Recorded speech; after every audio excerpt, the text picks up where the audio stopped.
Calderflower are architects and interior designers, and we offer obviously both architecture and interior design. We also include a fair component of graphics. We help people prepare briefs and documents that they use in-house with their own teams or for just general distribution.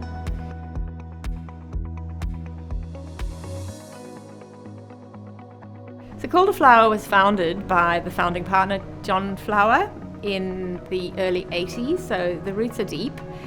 And the practice evolved with a strong focus on housing for older people, and obviously in those days it was quite a different product. And then he developed a really good reputation for seniors living, and I joined the practice in 2010, and John and I merged basically our two practices together, and it became Calderflower. And he wanted to retire, I wanted to grow my business, I wanted to get a new focus on a sector, this particular sector, because it was really meaningful to me. And so we did the transition, and I took over the business from him when he retired. And we've just really sort of built on that history and that strength and the reputation to just consolidate that expertise, which is very deep.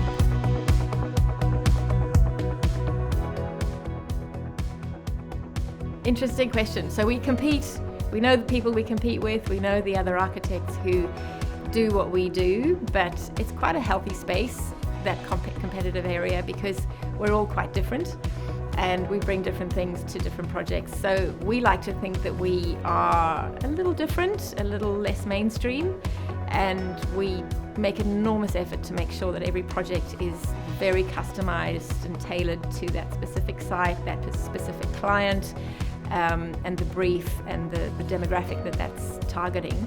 And we quite proudly look at our portfolio and think that none of our buildings look the same. Every building is a really different building from anything we've done before, and we are very focused on not being that sort of cookie cutter type of product that just gets rolled out over and over again.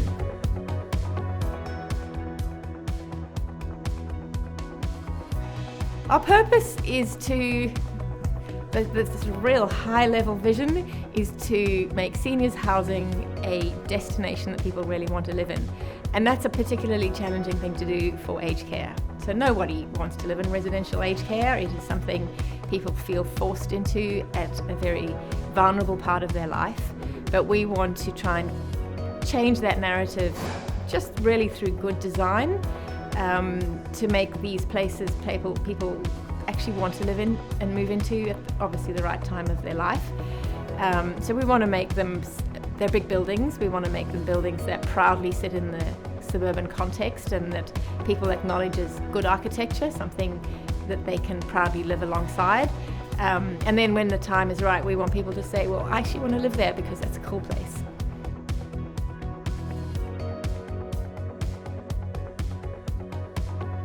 Well, like I said, our roots are deep, but it's one thing sort of resting your laurels on historic successes, but we like to think we're very progressive. So we're constantly researching different models of accommodation, care, community.